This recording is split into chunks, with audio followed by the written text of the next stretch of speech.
Perfect. So this morning we're going to walk through setting up templates in DocuSign, and templates are there to help save you some time with having to fill out similar information over and over again on multiple forms every time you create a new room. So to get started, I'm going to go to rooms.docusign.com. I'm going to log in using the account information that I created through command. And then log in.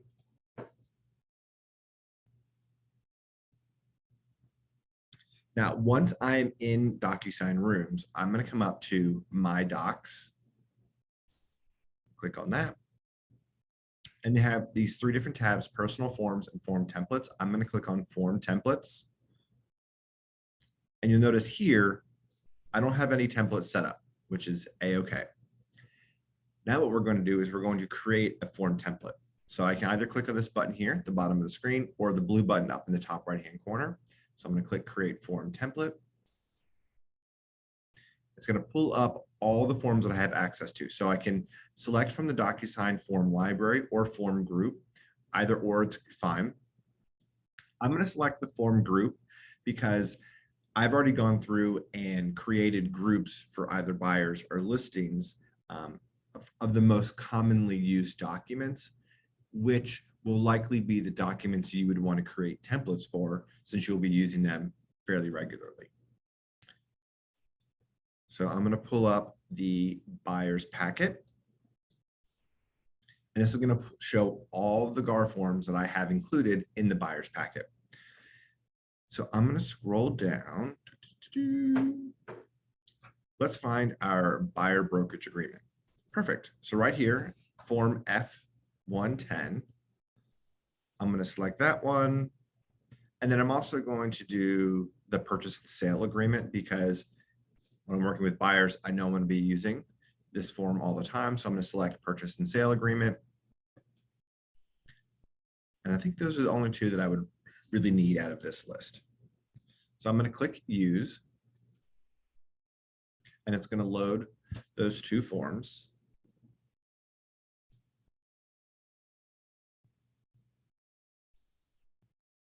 Perfect. So now it's loaded our purchase and sale agreement. This looks the exact same as if we were in a room in the Documents tab and we were updating this for a client. Now, the only difference is we are only going to update the information here that is going to remain consistent on every single time we use the purchase and sale agreement. So like everything I recommend in Command and DocuSign, we're going to start at the top and we're going to work our way down, filling out the information. So up in the top left-hand corner, I'm going to rename this. It's going to default to Purchase and Sale Agreement F2010 template. I'm going to edit that, and I'm going to say NK. I'm just going to put my initials there, so that way I know that this is my template. This is something that I've created. So I'm going to click the green button to check to save that name. Perfect. Now I'm just going to start at the top of the form and work our way down, filling in the information. So offer date, that's obviously going to change with every single offer. So I'm going to leave that blank. Same thing with the property information, legal description,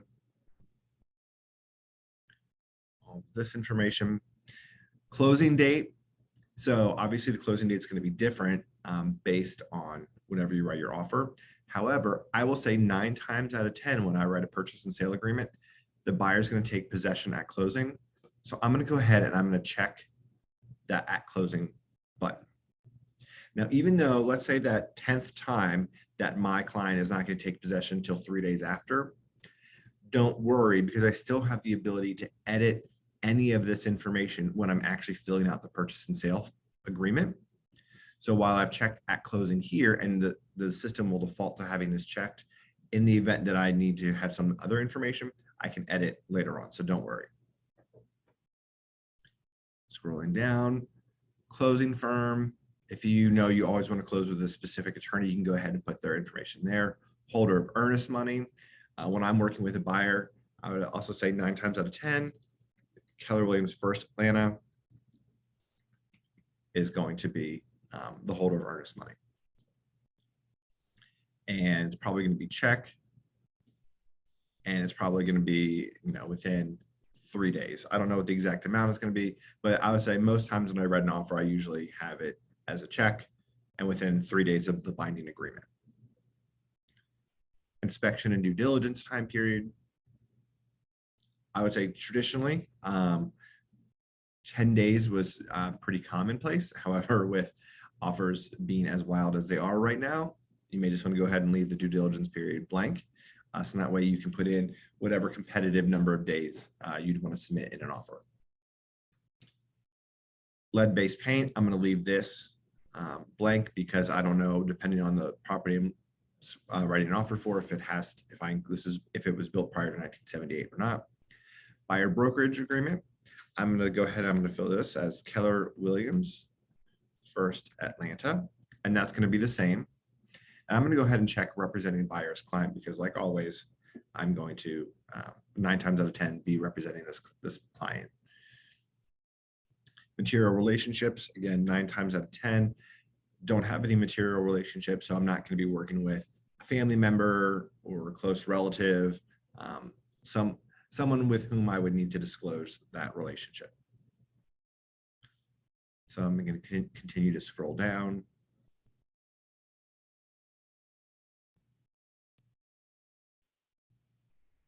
Keep scrolling, this is all the explanation part of this form.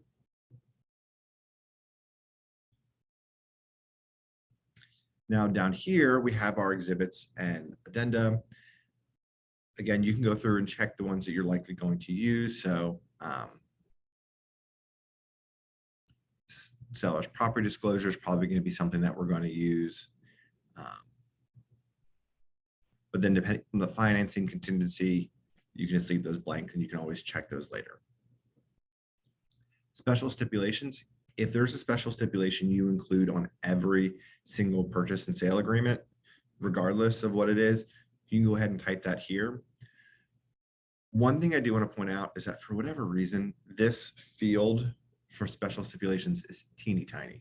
Like, I don't know. I was actually talking with another agent the other day. I was like, who decided that this was a good idea to have such a small box for special stipulations? The likelihood is if you are going to be writing special stipulations, you likely need to use the additional stipulation page, F246. But you can go ahead and write whatever special stipulation you want there. Now scrolling down to the bottom and the last page, here's really where we're going to get the most benefit of filling out this information in the template, because all of this information down here about myself as the agent, I'd say about like 80% of it is not pre-populated through the system organically. So by going ahead and I'm creating this template, I will save myself all that time of having to fill in all of this information about First Atlanta every time I write an offer. So I'm just going to go ahead and fill in all this information. All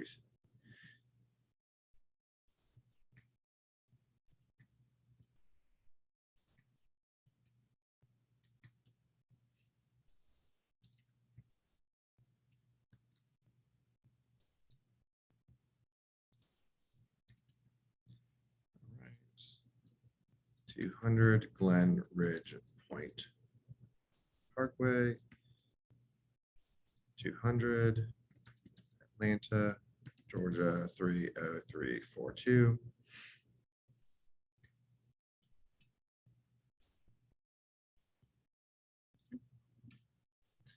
Put the right number here. I don't want Lynn or Alita flagging my documents because I put the wrong number in.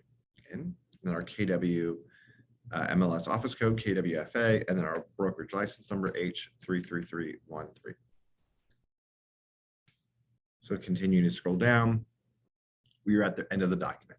So we've gone through and filled in the information that is going to remain constant or consistently the same across every single purchase and sale agreement. So I'm going to click Save and Close.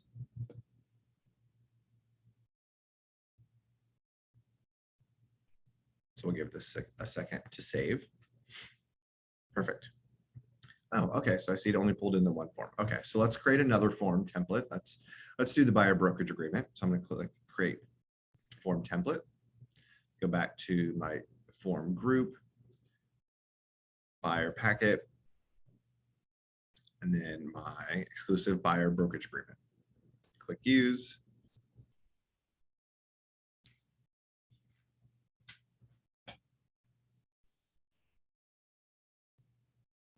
Awesome. So we're going to do the same thing that we just did with the purchase and sale, but with the buyer brokerage agreement. So we'll start at the top and we'll work our way down. Again, I'm going to rename this so it's more clear that this is my template. So I'm just going to put my initials there at the end of that name. Perfect. And then we'll just start at the top and work our way down. All right, so term. So obviously this is going to change depending on every single buyer brokerage agreement that I go into. However, for section 3 here, we can always do not offer a dual agency and sub agency. If the brokerage offers dual agency, the buyer does not consent to the broker acting in dual agency. We do not offer that at First Atlanta. Commission. I'm always going to negotiate myself as having 3%. Separate commission on lease. You can leave this blank or put in whatever you'd want here. And then protected period, I always like to negotiate 90 days. Continuing to scroll down.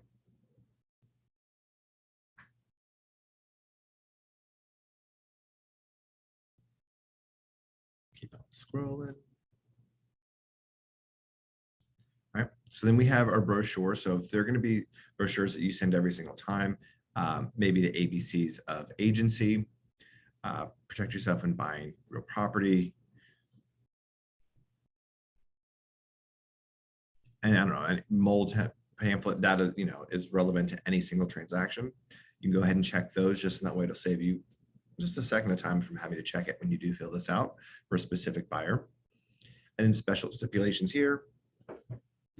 You can write in your special stips you want on every buyer brokerage agreement. Can include as many as you would like that can fit in the space. All right. And then scrolling down. Again, we're going to get to this brokerage information, and this is where it's going to be the main benefit. So that way it can go ahead and be filled in for you every single time you write a buyer brokerage agreement. First Atlanta, KW, FA 01, 3.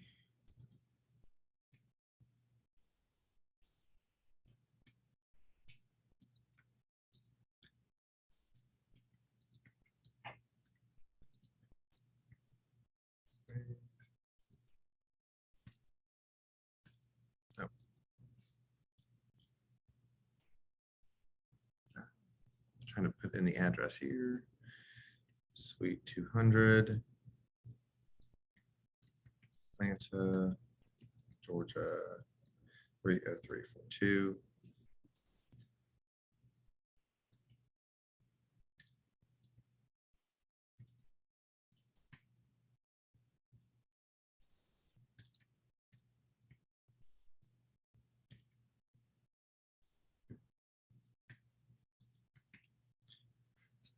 Perfect. So now I have all the information, and this is going to stay the same on every single buyer brokerage agreement.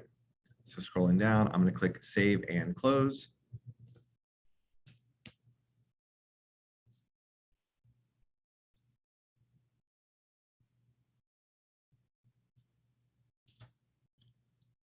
Perfect. So now we have our buyer brokerage agreement and our purchase and sale templates created. Any questions on anything that we've gone over so far in terms of where to go in DocuSign, how to find the forms you want to create templates for, and any of the steps to go through and make those edits to the template?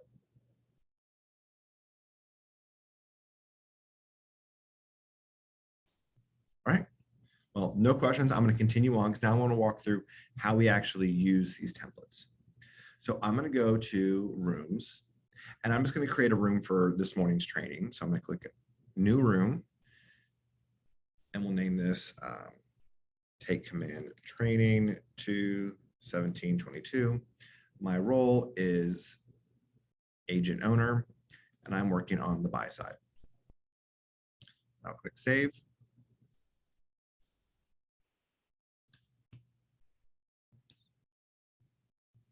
Perfect. So I'm going to come over to my documents tab.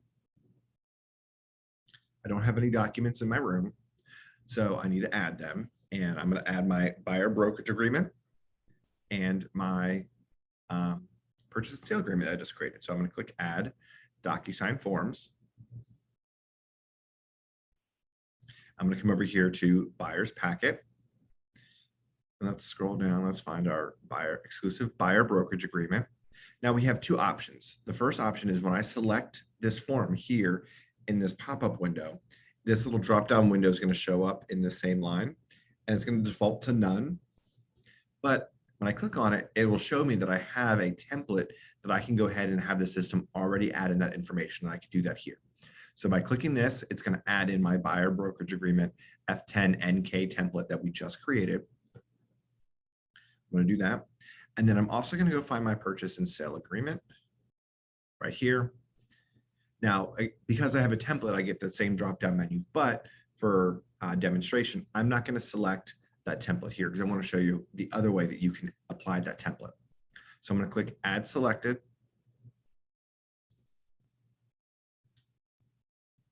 Perfect. So now I'm going to open up my exclusive buyer brokerage agreement.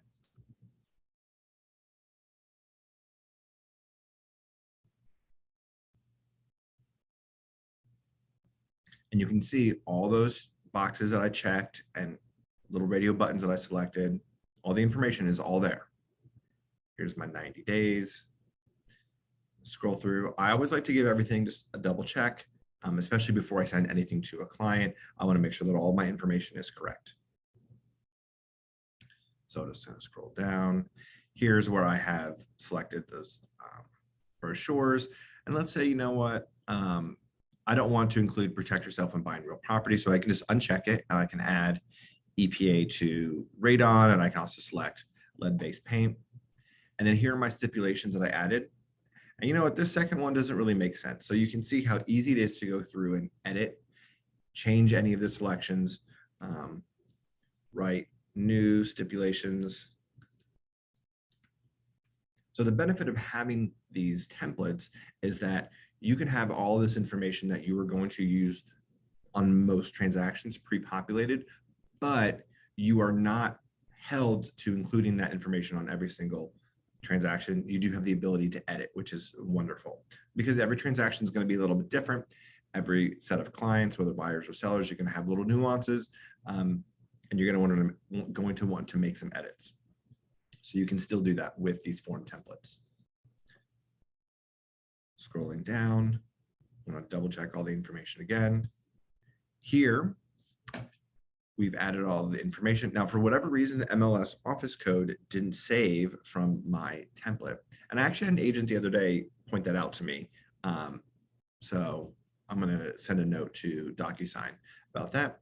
So I'm just going to add in that office code, but everything else here is already good to go. So I saved myself probably a good 10 minutes of having to fill out this information, especially this stuff down here, which is required and going to be on every single form. So I'm going to click save and close.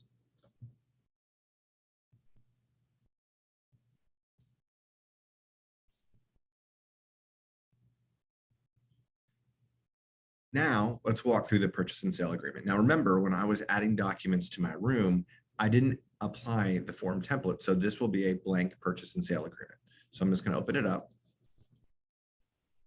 because I just want to double check that it is blank.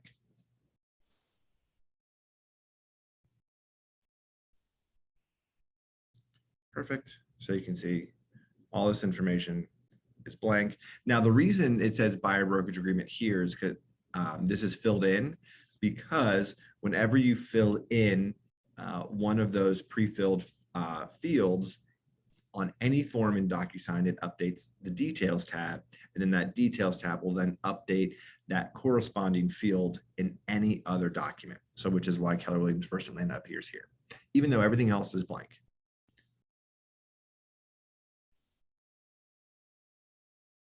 So continuing to scroll. Down here, so you can see. Oh, well, fancy, look at that. So it did pull in all the information, and this is probably because, similarly to the previous field, it was pulled in from the buyer brokerage agreement, which is A-okay. So I'm just going to click save and close, because we do see that some of these fields here, like the realtor membership, broker's phone number, MLS office code, for whatever reason, those fields are blank. So I'm going to click save and close.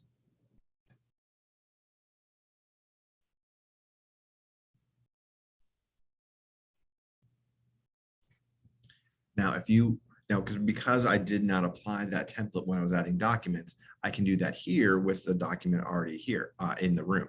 So I can right mouse click on that form, and then I can come up here to apply form template. And it'll give me the option to select the form template for the F201 and click apply. So that is the second way that you can apply a form template. So now I'm going to open it up, and we'll scroll all the way to the bottom. So we should see all those missing fields having been updated with the form template info.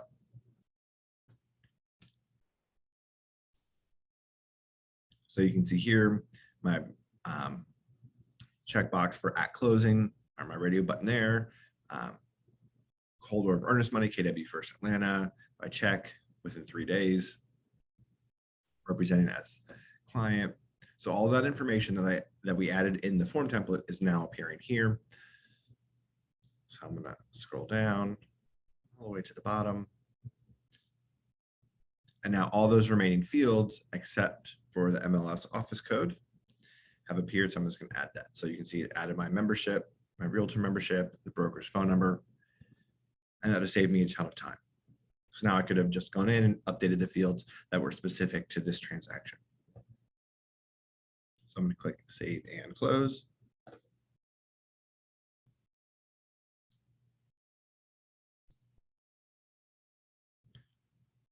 So this morning we have gone through adding form templates, going through setting the information that we want to be included in a form template.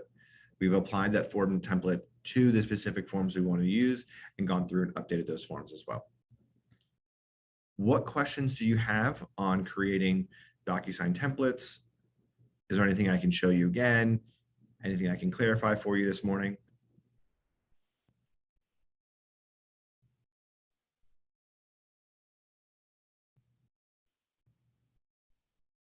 All right.